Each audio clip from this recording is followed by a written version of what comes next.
하나님과 화목하고 평안하라. 그리하면 복이 내게 임하리라.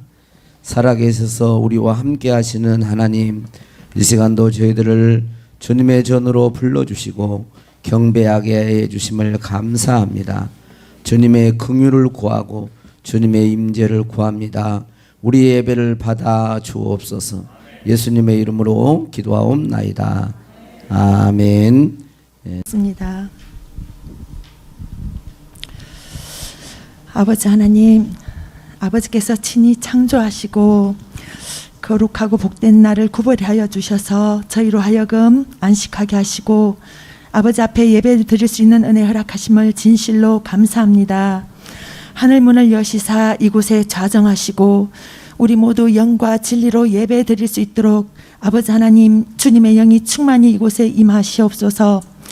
하나님의 창조와 구원을 주심의 중심으로 즐거워하게 하사 우리의 마음이 온전히 주님의 주인 되신 아버지께로 향하게 하옵소서. 아버지 하나님, 이 시간 우리의 마음의 중심을 돌아봅니다. 진실로 주님을 예배하는 자인지, 혹시나 교회의 마당만 밟는 자는 아닌지, 또 혹여 하나님보다 사람들 앞에 보이기 위함은 아닌지요. 혹시라도 마음이 들여지지 않는 멸망받을 가인의 예배가 되지 않도록 아버지 하나님, 우리를 불쌍히 여기시고 긍휼을 베풀어 주시옵소서. 아버지 하나님, 너무나 바쁜 세상살이로 인해 또 너무나 분주한 마르다와 같은 삶으로 인해 주님의 얼굴을 구하지 못할 때가 너무나 많습니다. 성령의 기름이 떨어져 가며 불이 꺼져만 가지만 꺼지는지조차도 모른 채 살아가지는 않는지요. 성령의 생수의 공급이 없으므로 너무나 목마르지만 세상이 주는 물로 목을 축이려 하지는 않는지요. 아버지 하나님, 우리의 유리함 가운데 주께서 계수하시고 주의 병에 담으실 우리의 심령의 눈물이 바르지는 않았는지요. 또 아버지 하나님, 우리의 심령마다 채워지기를 원하셨던 아버지 하나님, 성령의 기름이 메마르지는 않았는지요.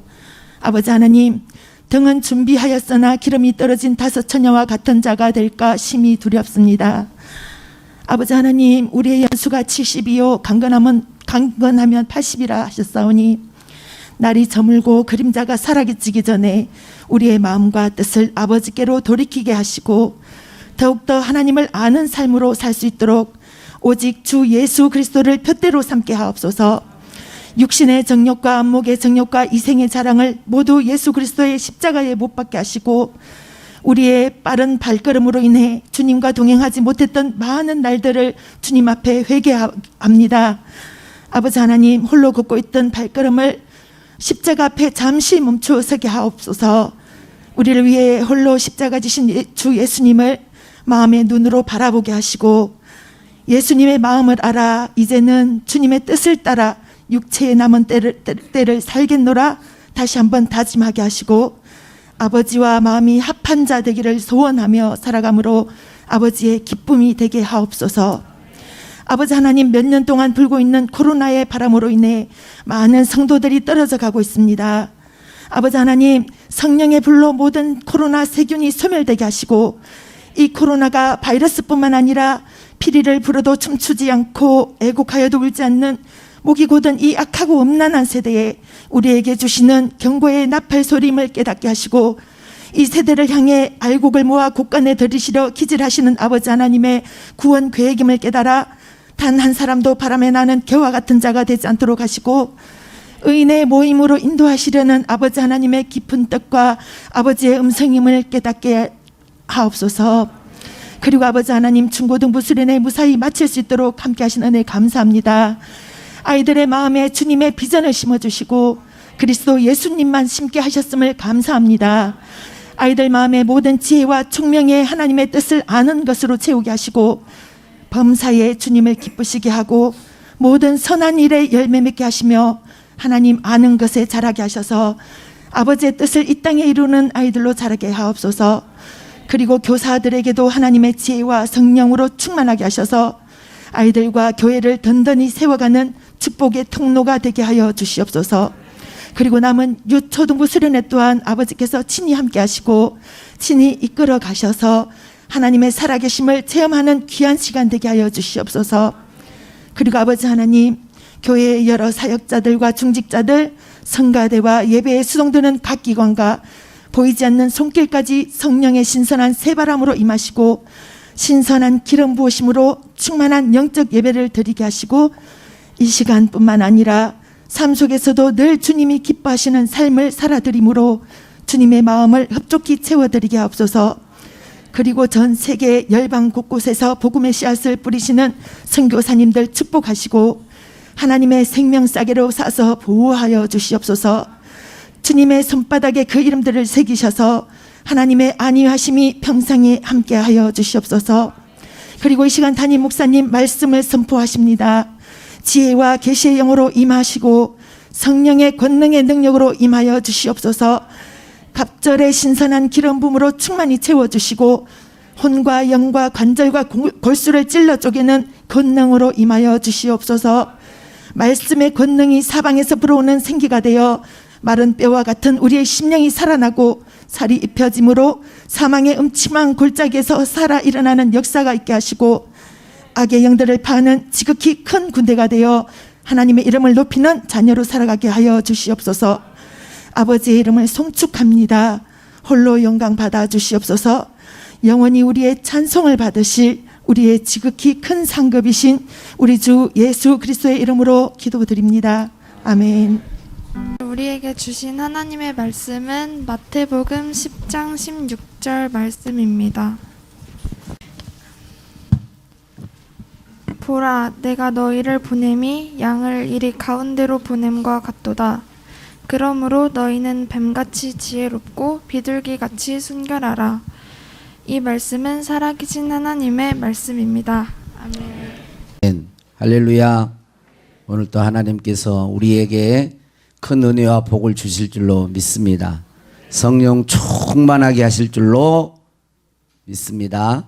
우리 옆에 사람과 인사하겠습니다. 샬롬. 이렇게.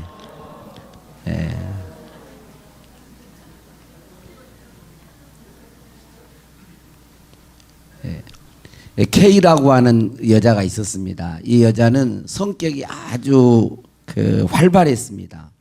학교 다닐 때부터 학생회장을 했고 학교를 대표하면서 각종 대회에 나가가지고 상을 이렇게 휩쓸었습니다. 졸업 후에도 취업을 해서 그녀의 이 적극적인 성격은 사라지지 않았어요. 그래서 일하는데도 아주 적극적으로 일을 했고 열심히 일을 했고 조금씩 실적을 올리면서 자신의 자리를 잡아가고 있었습니다. 그래서 그 팀에 있는 팀장이 그 K라고 하는 여자를 아주 신임하고 아끼고 사랑을 했어요. 그런데 이제 문제는 그 K 팀장이었던 그 팀장이 다른 데로 이제 정근을 가게 되어지면서 새로운 팀장이 오게 됐어요. 그때부터 이제 새로운 팀장과의 마찰이 시작됐습니다. 이상하게 새 팀장은 그 K라고 하는 그 여자를 이렇게 못마땅하게 여기고 질책하고 비난하고 그렇게 했어요.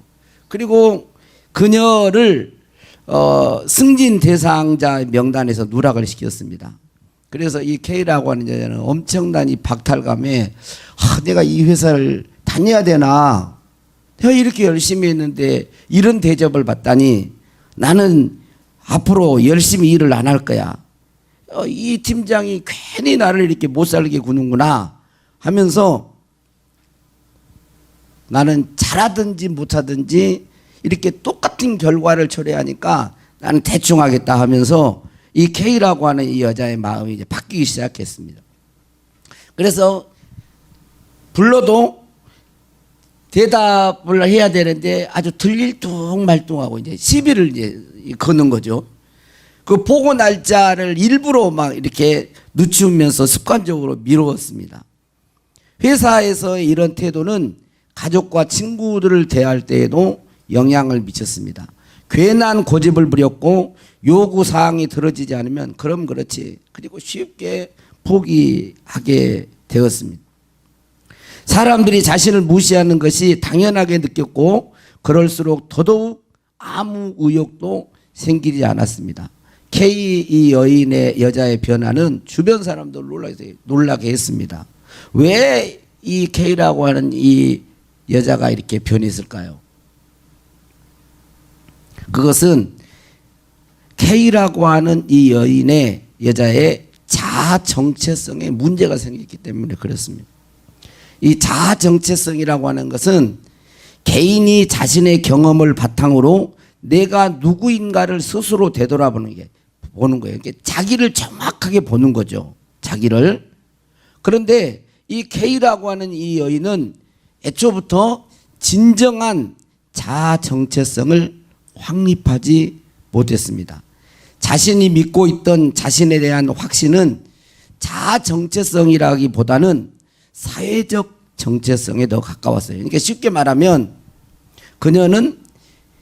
그녀가 자기 자신을 이해하는데 내가 이해한 자기 자신은 다른 사람이 평가한 자신의 모습이었다는 거예요. 그러니까 자기를 진짜 보지 못하고 다른 사람이 자꾸 평가를 해주는 것이 자기라고 생각했던 것입니다. 그래서 이것이 이제 혼란이 오게 되니까 계속 칭찬만 들었는데 그러지 않는 모습들을 자꾸 하니까 이 혼란이 오게 되어지면서 이 사람의 이 K라고 하는 여자의 성격이 바뀌게 된 것입니다. 그녀는 누군가가 자신을 칭찬해 줘야만 자신은 좋은 사람이라고 생각했고 반대로 자신을 비난하는 말을 들으면 이내 자신을 의심하곤 했습니다.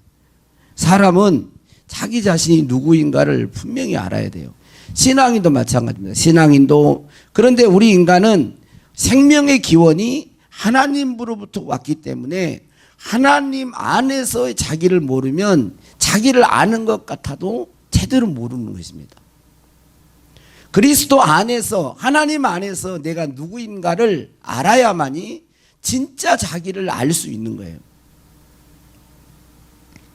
오늘 말씀은 예수님께서 제자들에게 하신 말씀이죠. 16절 말씀을 다시 한번 봅시다. 같이요. 시작. 보라, 내가 너희를 보냄이 양을 이리 가운데로 보냄과 같도다 그랬어요.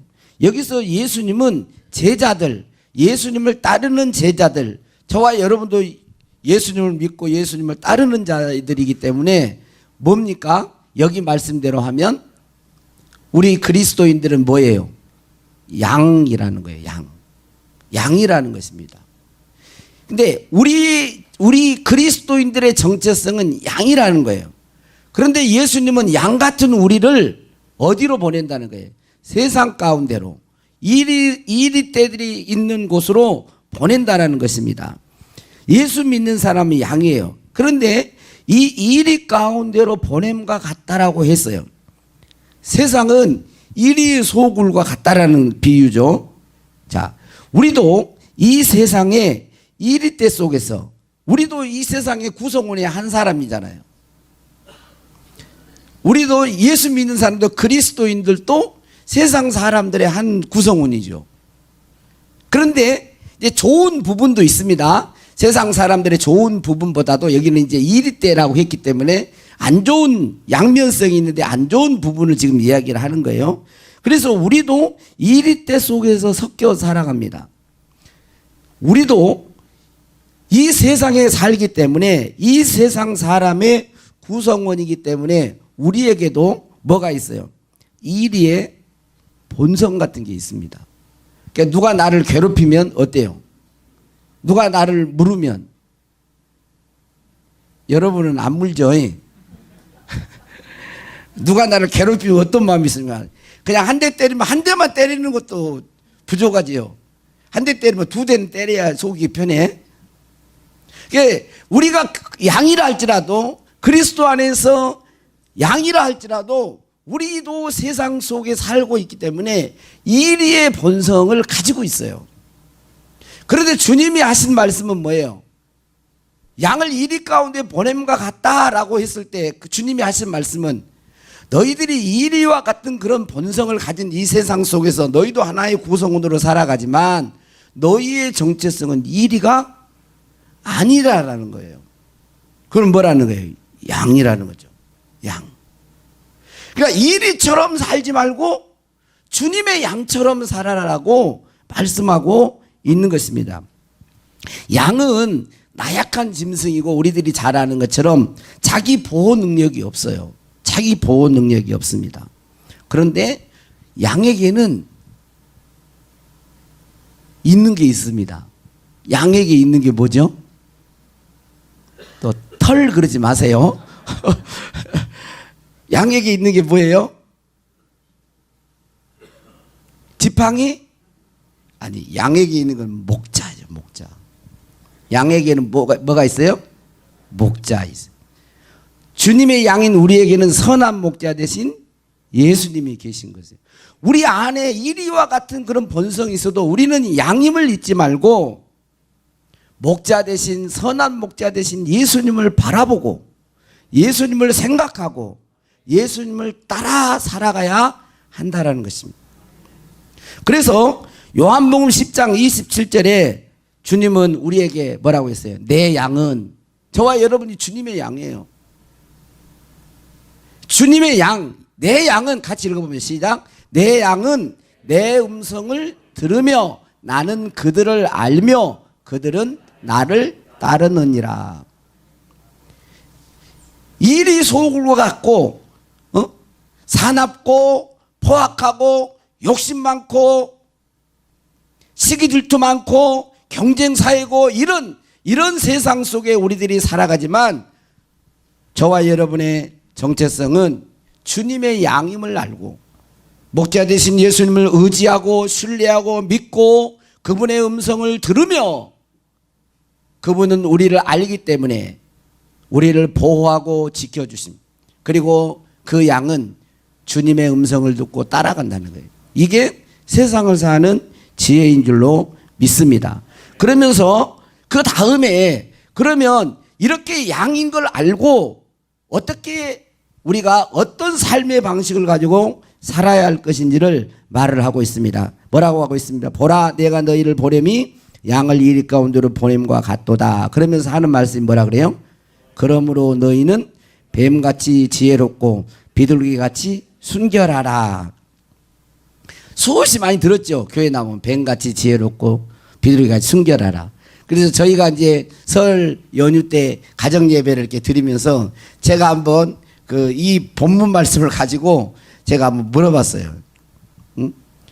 아이들한테 우리 애들한테 물어보고 이렇게 쭉 돌아가면서 뱀같이 지혜롭고 비둘기같이 순결하게 이 말이 어떤 의미가 있냐고 이제 물어봤습니다. 이렇게 돌아가면서. 그래서 여러 얘기를 했었는데 교인들의 마음을 좀 알고 싶어서 그랬어요. 제가 이거 설교를 할 때 2020년 12월 제가 한번 봤습니다. 제가 뱀같이 지혜롭고 비둘기같이 순결하라는 설교를 제가 했어요. 수요일 날 저녁에 2020년 교회 카페에 있어요. 예. 제가 찾아봤어요. 12월 17일인가 7일인가 수요일 예배 때 이걸 했어요. 이 설교를. 근데 그때 설교와 지금 설교는 조금은 달라요. 내용은 거기는 더 많은 설명을 했고 그랬는데 자, 이 말이 뭘까? 그래서 물어보니까 우리 주황이가 그냥 앞에는 좀 어려우니까 그냥 지혜롭게 순결하게 그렇게 그래서 그냥 제목도 그냥 지혜롭게 순결하게 그렇게 살아야 돼요. 어떻게 살아야 된다고요? 지혜롭게 순결하게 그렇게 살면 됩니다. 근데 이제 좀 애매한 게 있어요. 근데 비유를 앞에다 뭐래요? 지혜롭게 순결하게 살아라 그러면 문제가 하나도 없는데 앞에다가 뱀같이 지혜로워라. 뱀같이 지혜로워라 그러니까 이게 이제 좀 이게 도대체 뱀이 지혜로운 거야? 이런 생각을 하는 거예요. 뱀은 징그럽고 무섭고 막 이러는데 근데 그때 당시에 문화예요. 예수님께서는 뱀같이 지혜롭고 비둘기처럼 순결하라 할 때 이 말을 듣는 사람들은 그 말이 어떤 의미인지를 알았겠죠. 자, 그런데 여기 이 뱀이라고 하는 이 단어는요, 뱀이라고 하는 단어는 창세기 3장에 나온 뱀이 하와를 유혹했을 때 그 뱀이라고 하는 단어와 고린도서 11장 3절이 뱀이 하와를 유혹했다 할 때 이 뱀과 요한계시록 12장의 9절에 나와 있는 이 뱀과 같은 단어예요. 오피스라고 하는 단어. 이게 복수를 쓴 거예요. 똑같은 단어를 여기도 그냥 그대로 쓰고 있어요. 그대로 하면 뭐예요? 뱀은 영적 어둠의 세력을 이야기하는 거예요. 세상 사람들을, 그러니까 쉽게 이야기하면 뱀의 죄는 세상 사람들의 지혜예요. 뭐 여기서 뱀은 노뱀이라고 예수님의 지혜 이렇게도 해석을 할 수가 있지만 그냥 문맥상으로 보면, 그러니까 저는 세상 사람들이 살아가는 이 지혜를 좀 배워야 돼요. 예수 믿는 사람들도. 이 세상 사람들이 살아가는 이 지혜를 배우지 못하면 순결하기만 하고 순수하기만 해서는 속아 넘어갑니다. 어떤 사람은 너무 착한데 지혜가 없어가지고 자꾸 속아 넘어가잖아요. 근데 어떤 사람은 너무 지혜가 있고 꾀는 많은데 순결하지를 못하는 거예요. 그래서 남을 자꾸 속여. 예수 믿는 사람은 그래서는 안 된다는 거예요. 지혜도 있어야 되고 순결해야 돼요. 그 지혜 안에 순수함이 있어야 하고 깨끗함이 있어야 돼요. 목적은 순수하고 그 목적을 이루는 방법은 전략적이어야 됩니다. 그런 얘기 쉽게 이야기하면. 그런데 생물학적으로 이렇게 보니까 이 뱀이라고 하는 것은요, 저도 이걸 보면서 참 많은 걸 생각했는데, 이 뱀이라고 하는 이 짐승이 동물이요, 자, 어떤 동물보다 거주 영역이 넓습니다. 뱀이. 자, 호랑이는 어디서 살아요? 백두산? 호랑이는 보통 이제 정글에 산에서 살죠. 바닷가에 살아요, 안 살아요? 바닷속에는 안 살죠. 그렇죠? 굴 속에는 또 살기도 하죠. 예. 그런데 이 뱀은요, 사실 보니까 거주 영역이 넓어요. 안 사는 곳이 없어요. 나무 위에서도 살고, 굴 속에서도 살고, 물 속에서도 살고, 산에서도 살고. 정말 보니까 너무너무 넓더라고, 이 거주 영역이. 아니 계신 곳이 없어. 계신 곳이라서 좀 그렇지만, 없는 곳이 없어요. 다 살아요. 그런데 또 뱀이라고 손발도 없잖아. 다른 건 뭐 이렇게 발이 있고 뭐 이런 있는데, 이 뭐 뱀은요, 머리와 몸통밖에 없어요. 만약에 사람이 그렇다면, 그런데 악착같이 살아갑니다. 잘 살아가요. 사람이 만약에 이 머리만 있고 몸통만 있고 손발이 없다 그러면 어떤 마음을 갖겠어요? 어떤 마음을 갖겠습니까? 나 같은 것이 살아서 뭐해? 왜 이렇게 나는 복이 없는 거야? 이럴 거 아니에요. 근데 뱀은 안 그런다는 거예요. 머리와 몸통만 가지고도요, 다 가고 악착하고 또 먹이를 먹는데요, 아주 전략적으로 접근을 해서 먹습니다. 두꺼비 같은 거 먹을 때도 두꺼비를 싸우는 것도 탁 먹고요, 가만히 죽으면 조금 입을 벌려 또 먹고 이러는 거예요. 그러니까 이 뱀은 적응 능력이, 이렇게 뱀의 지혜는 적응 능력이 뛰어나고 아주 전략적인 삶을 말을 하는 거예요. 그런 삶을 비유해서, 여러분 세상 사람들이, 이번에 어떤 사람을 만났는데요, 예수 안 믿는 사람이에요. 근데 이야기를 하다가 저한테 그런 얘기를 하는 거예요. 옛날에는 진실한 진짜 교인이 많았는데, 옛날에는 진짜 교인이 많았는데요, 목사님도 아시다시피 요즘에는 진짜 교인을 찾아보기 힘들지 않습니까?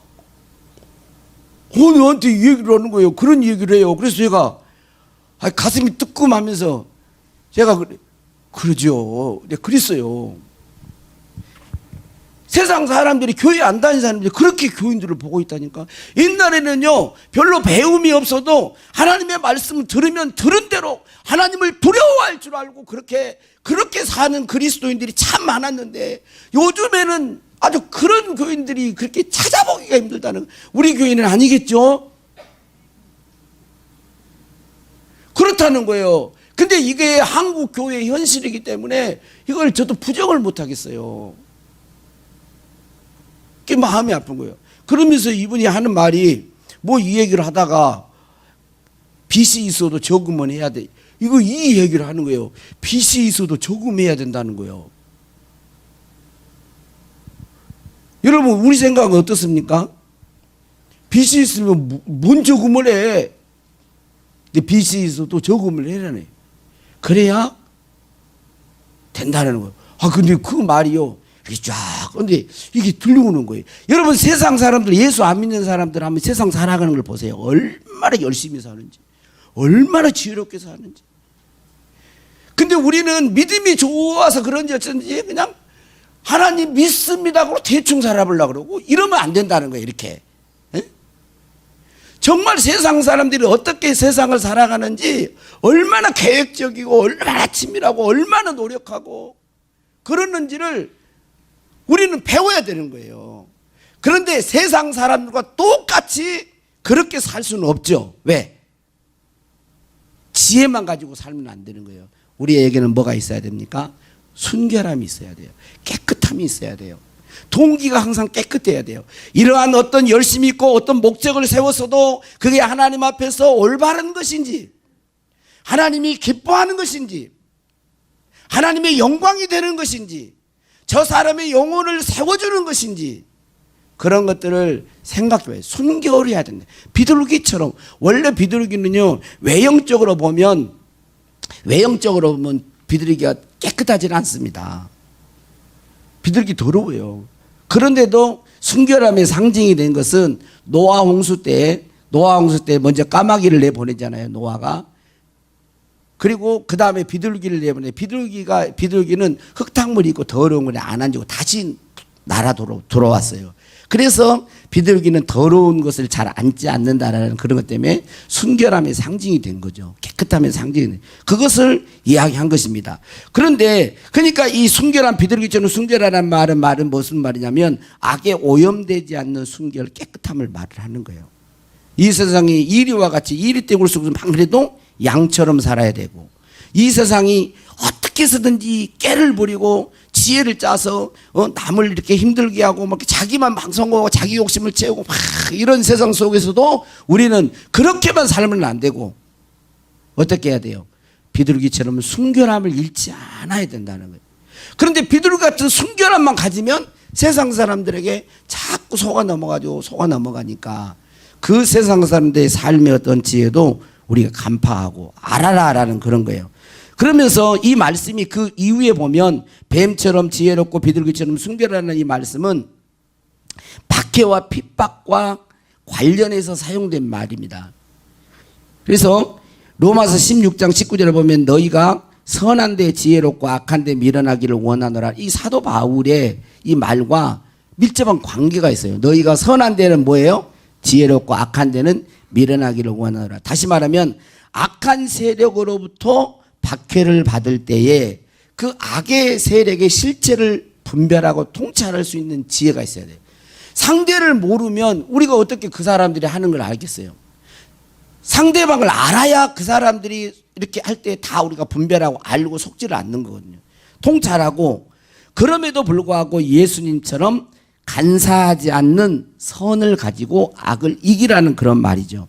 그리고 20절에 말하면 너희에게 말하는 이는 성령이다라는 말씀 속에 성도 안에서 거하시는 성령님으로 말미암은 이런 지혜를 말한다고 볼 수가 있습니다. 그래서 어떤 저희 동기 목사님 가운데 이 말씀을 제가 설교하는 걸 제가 들어봤어요. 한번 들어봤더니 이 말씀을 요즘 말로 번역을 했는데, 자기가 이제 번역을 이렇게 했는데 이렇게 번역했더라고. 목적은 순수하게, 방법은 전략적으로. 목적은 순수하게, 방법은 전략적으로. 그러면서 하는 이야기 있어요. 여러분, 악을 도모하는 사람 봐보세요. 악을 도모하는 사람. 예를 들면 공산주의나 악을 도모하는 사람이 대충 합니까? 어때요? 대충 해요, 안 해요? 대충 안 합니다. 악을 도모하는 사람은 대충 안 해요. 상대를 다 파악합니다. 자기 악한 좋지 않는 목적을 가지고 있어요. 그런데도 좋지 않는 목적을 이루기 위해서 치밀하게 계획하고 상대를 알고 노력하고 만나고 막 이런 일을 하고, 만약에 이 사람이 정말 있어서는 안 됐다 그러면 뒤에서 모함하고 이렇게도 합니다. 공산주의자는 그러잖아요.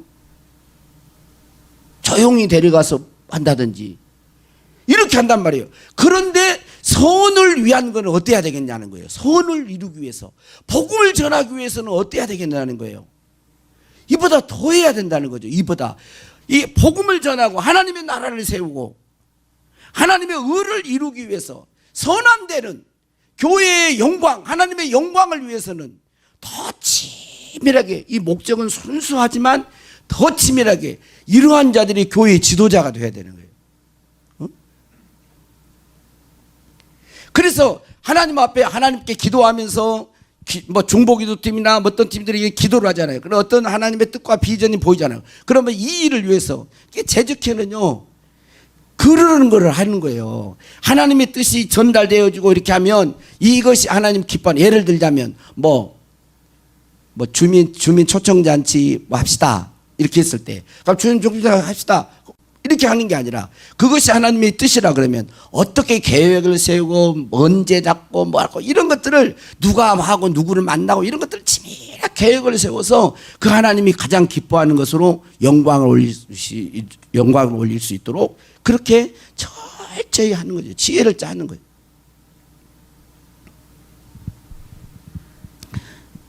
저는 이 뱀의 지혜를 그냥 쉽게 간단하게 그냥 말을 했습니다. 뱀의 지혜는 말 그대로 세상 사람들이 살아가는 삶의 지혜다 이렇게 보고 싶어요. 물론 거기에 영적인 뭐 예수님의 지혜 다 예수님 다 옳은 말이지만 제가 지금 이야기하고 싶은 건 그렇습니다. 여러분 누가복음 16장에 보면 부자에게 청지기가 있었죠. 청지기가 있어요. 이 청지기가 있었는데 주인의 재산을 소진한다는 그런 이야기가 주인에게 들렸어요. 그래서 주인이 불렀습니다. 너 이제 이렇게 계속 이 재산을 소진하고 낭비해버리면 너 청지기 사무를 할 수 없어. 내가 청지기 사무를 빼앗을 거야. 그랬어요. 그러니까 이 청지기가 생각을 하는 겁니다. 뭐라고 얘기를 해요. 아이고, 내가 청지기 직무를 이제 박탈당하고 나면, 빼앗기고 나면 내가 땅을 파자니 힘이 없고 빌어먹자니 부끄럽구나. 내가 뭐를 어떻게 해야 되지? 내가 이 일을 이제 직업을 잃고, 이제 쉽게 말하면 직업을 잃는 거잖아요. 이 일을 잃고 나면 내가 어떻게 먹고 살지? 가만히 생각을 하는 거예요. 계획을 짜는 겁니다. 그래가지고 자기 청지기 직무할 수 있을 때 자기 권한을 가지고, 빚을 그 주인에게 빚진 자를 부르는 거예요. 기름 100말, 너 주인에게 얼마 빚졌느냐? 기름 100말 빚졌습니다. 그럼 기름 100말 빚졌어? 그러면은 50이라고 써라. 50. 자기 권한에 있을 때 그걸 50이라고 탕감을 해주는 거예요. 빚을. 그리고 또 한 종을 또 한 사람을 부릅니다. 너 주인에게 얼마 빚졌느냐? 그랬더니 밀 100석을 빚졌습니다. 그러니까 야, 여기 70이라고 적어라. 그런데 이 청지기, 옳지 않는 이 청지기가 하는 것을, 예수님 말씀하는 것을 보면서 뭐라고 누가복음 16장 8절에 이렇게 말을 하냐면 뭐라고 그래 얘기를 해요? 주인이 이 옳지 않는 청지기가 이 일을 왜 지혜 있게 하였으므로 칭찬하였으니 이 세대의 아들들이 자기 시대에 있어서는 빛의 아들들보다 더 지혜로움이라 그래요.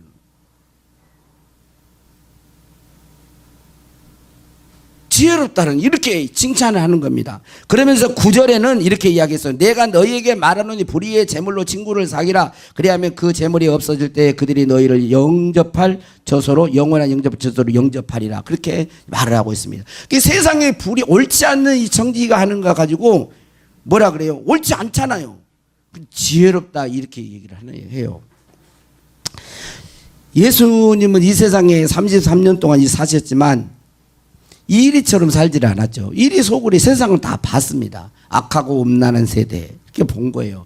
그러나 예수님은 양처럼, 주님의 양처럼, 하나님의 양처럼 하나님의 음성을 듣고 성령의 감동을 따라 살았어요. 그리고 자신의 목적을 이루기 위해서 십자가를 지고 부활하시는 일까지 다 하셨지만 또 제자들을 친밀하게 양육하고 계획하고 해서 세계 복음화를 위해서 지금 다 이루어가고 계신 거예요. 가장 뱀처럼 지혜롭고 비둘기처럼 순결하게 삶을 살았던 분이 당연히 예수님이시죠. 저는 금주에 책을 하나 읽었는데 이게 이제 신앙 서적은 아니에요. 신앙 서적은 아닌데 그 레몬 심리가 쓴 기분이 태도가 되지 않게, 신앙 서적은 일반 서적인데요. 그 책에 책을 읽었습니다. 그런데 여기에 보니까 이런 내용이에요. 기분에 이게 삶의 지혜가 담겨 있는데 기분 따라 행동하다가 손해보는 사람들을 위한 심리 수업. 기분이 나를 망치게 두지 마세요. 예. 자기 이제 감정과 이 기분에 대한 것이 다른 사람과 관계에 대한 여러 가지 이야기를 했어요. 그런데 이제 그 제목 가운데 이런 제목이 있더라고요. 제가 제목만 몇 가지 읽어드릴게요. 내 기분은 내 책임이다. 따라서 내 기분은 내 책임이다. 사람이 기분은 밖으로 표출이 된다는 거예요. 표출이 나타난다는 겁니다. 그런데 이 자기 기분이 자기 선에서 끝나야 되는데 안 끝난다는 거예요. 그렇죠? 집에서 좀 이렇게 안 좋은 일이 있으면 나가면 어떻습니까? 그 기분 자기 책임이니까 자기가 해야 되는데 그 안 좋은 기분이 자기 이제 용서하고 들으세요. 그냥 쉽게 이야기하려고 그러니까 남편하고 아내가 싸웠어. 그러면 대상이 누구예요? 아내나 남편 서로 그러잖아요. 근데 이게 이 기분이 괜히 회사 가가지고 회사 부하 직원한테 막 쏟아붓는 거예요. 그러면 안 된다는 거죠. 그러면 기분과 태도는 별개의 문제라는 거예요. 그런 말을 읽고 제가 참 마음에 와 닿았던 말 가운데 하나가 있었는데 따라서 한번 해봅시다. 좋은 태도는 체력에서 나온다. 아, 이게 참 좋은 태도는 체력에서 나온다는 거예요. 우리는 흔히 외부 환경과 머릿속 생각이 기분을 움직인다고 합니다. 그런데 하지만 변수가 하나 있는데 아주 이렇게 나왔어요. 하지만 아주 중요한 변수가 하나 더 있다. 바로 체력이다. 인간의 신체와 정신은 서로 긴밀하게 연결되어 있으며 몸 컨디션은 감정에 지대한 영향을 미친다. 섭취하는 음식과 수면의 질, 호르몬의 변화와 컨디션은 너무도 중요하다. 기분이 안 좋아질 때 질문해 보라. 밥은 제대로 먹었나? 요즘 잠은 제대로 잤나? 운동은 좀 하고 있나? 그러니까 감정은 어떤 환경이나 또 어떤 잘못된 어떤 생각 때문에 온다라고 생각하는데 여기서는 그런 좋은 태도, 이 체력에서 좋은 태도, 좋은 감정이 나온다는 거예요.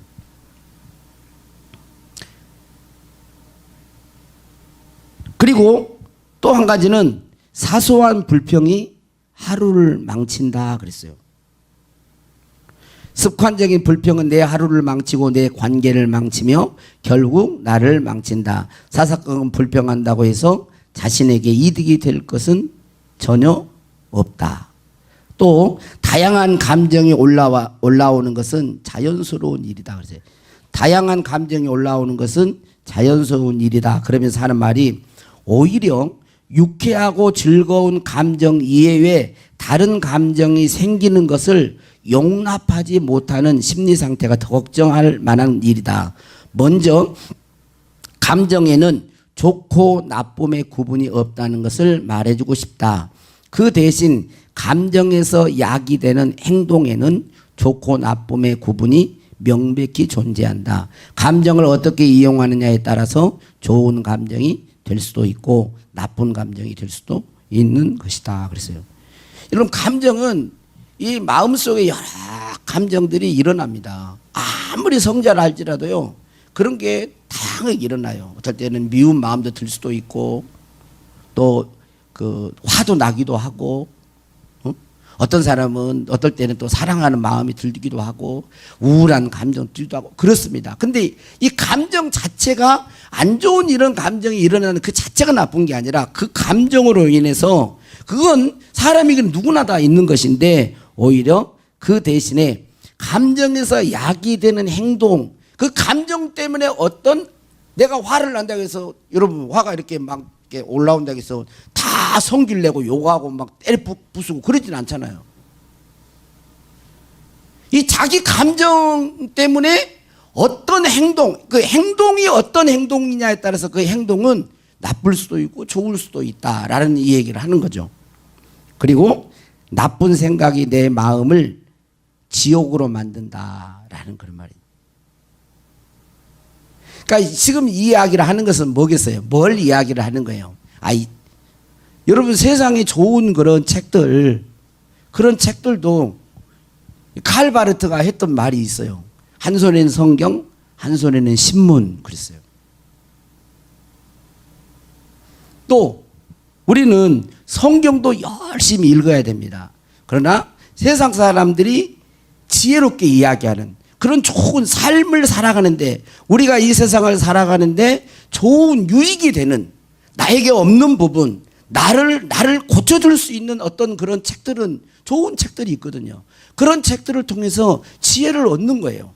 지혜를 얻어서 세상도 보고 나도 고쳐 나가면서 우리는 예수님처럼 순결한, 비둘기가 또 그 성령을 상징하잖아요. 그리스도인답게 그렇게 살아가는 거예요. 목회도 마찬가지입니다. 목회도 하나님과 수직적인 관계만 알아서는 안 되는 거예요. 그게 가장 기본이 되는 것이지만 또 인간을 또 알아야 되는 거예요. 인간을. 또 수평적인 관계를 알아야 되는 거예요.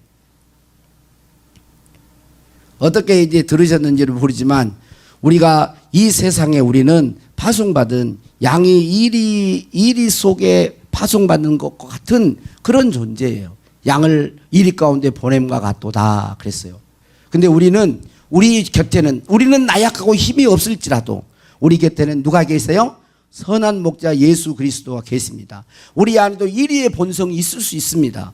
사납고 욕심 많고 하는 그런 본성이 있을 수 있어요. 그러나 우리는 이리처럼 살아서는 안 됩니다. 양처럼 주의 음성을 듣고 주님을 따르고 살아야 돼요. 그리고 이 땅의 삶의 방식은 뱀처럼 지혜롭고, 여러분 세상 사람들 때는 좋은 지혜들을 여러분 본받고 배우실 수 있기를 바랍니다. 그리고 목적은 비둘기처럼 순결함, 깨끗함, 하나님 앞에서 순결함과, 그래 지혜와 이 순결이 균형을 잡은 그런 삶이 이 박해의 시대에, 환난의 시대에 우리들이 세상을 이기고 하나님의 나라를 확장하는 그러한 전략적인 그리스도인의 삶이 될 줄로 믿습니다. 예, 우리 이 찬양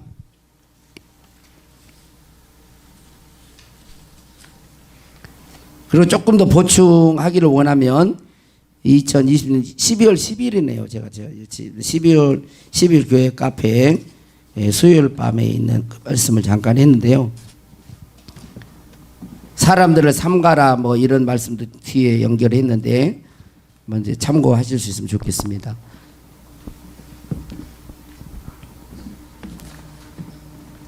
이제는 내가 없고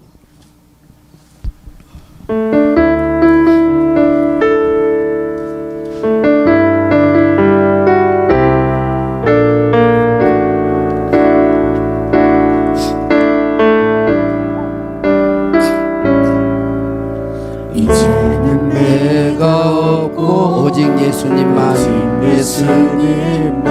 내 안에 살아계신 내 살아계신 오직 예수님만 찬양하며 살리라 예배하며 살리라 내 안에 계신 오직 예수님만 주님은 나의 아버지 내 상한 영혼 만지시고 주님은 나의 하늘 아버지 나의 모든 것 주님께 맡기리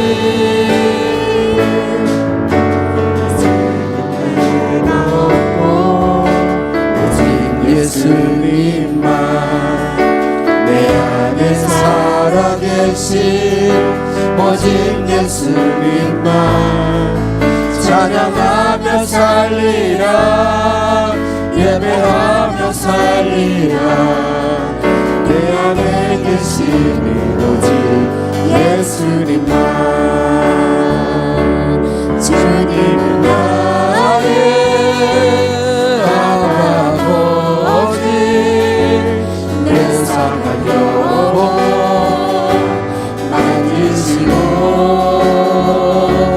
주님은 나의 하늘 아버지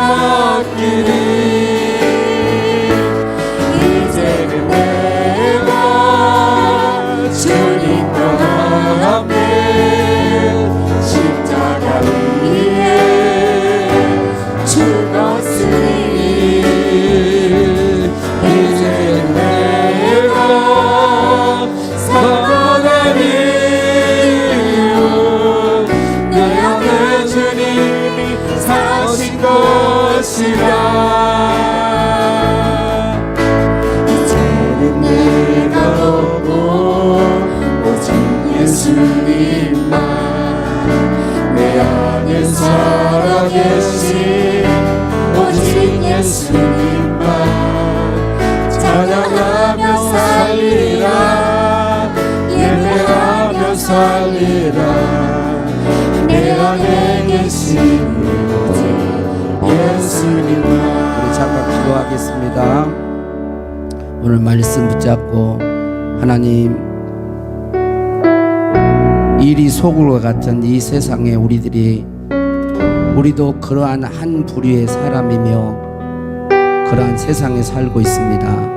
그러나 우리는 주님의 양임을 다시 한번 기억하고, 내 양은 내 음성을 들으며 나는 그를 알며 그는 나를 따르느니라.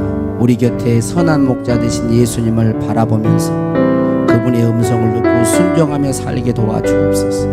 우리에게 지혜롭고 순결하게 하여 주옵소서. 지혜와 순결을 겸비하여서 이 마지막 때에 성령의 지혜로 예수님께서 가르쳐 주신 그 순결하심으로 우리들이 세상을 이기고 또 하나님의 나라를 확장시켜 갈 수 있도록 도와주옵소서. 목적은 깨끗하고 순수하게 해주시고 그 목적을 이루는 일은 전략적이고 계획을 세워서 하나님의 선한 뜻을 이루어 주님의 나라를 세워가는 우리들이 되도록 우리 한 1분 동안만 기도하도록 하겠습니다. 주님, 우리에게 지혜를 주십시오. 주님의 지혜를 주십시오. 성령님의 지혜를 주십시오. 하나님 아버지여, 순결함을 더하여 주시옵소서. 주여, 우리의 마음의 심령이 아버지 깨끗하게 해주시옵소서. 성령의 비둘기 같은 순결함 아버지 우리들이 갖기를 원합니다. 아버지, 비둘기 같은 그런 순결함뿐만 아니라 뱀의 지혜를 갖게 하여 주옵소서. 그래서 세상을 능히 변화시키는 그리스도인으로 살아가게 하여 주옵소서. 주여, 우리 교회가 아버지 뱀처럼 지혜롭고 비둘기처럼 순결한 그리스도인으로 주여 세워갈 주님 도우시옵소서. 오 주님, 함께하여 주시옵소서. 이를 축복합니다. 마지막 때 하나님께 인정받는 믿음의 삶을 살아가도록 도와주옵소서. 성령님 인도하여 주옵소서. 도와여 주옵소서. 할렐루야, 할렐루야. 나스케 주님의 스켈렐렐렐렐렐라 스케라라라라라 스케라라라라라 스케라라라라. 아멘, 아멘, 아멘. 믿습니다. 감사하고 예수님의 이름으로 기도하옵나이다. 아멘. 우리 학생부 독송 읽겠습니다.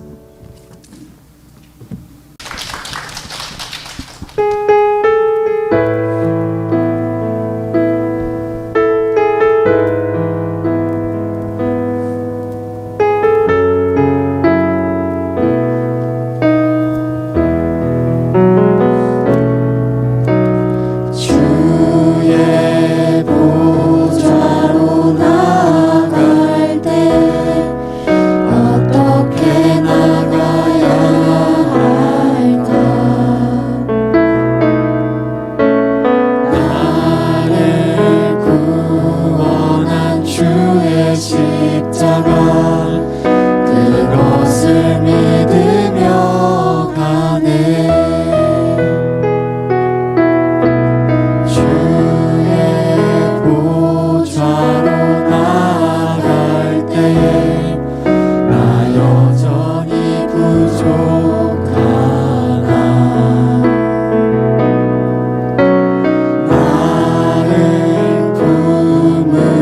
주의 그 사랑, 그것을 믿으며 가네.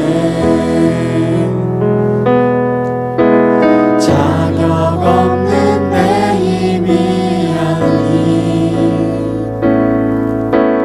오직 예수님의 보혈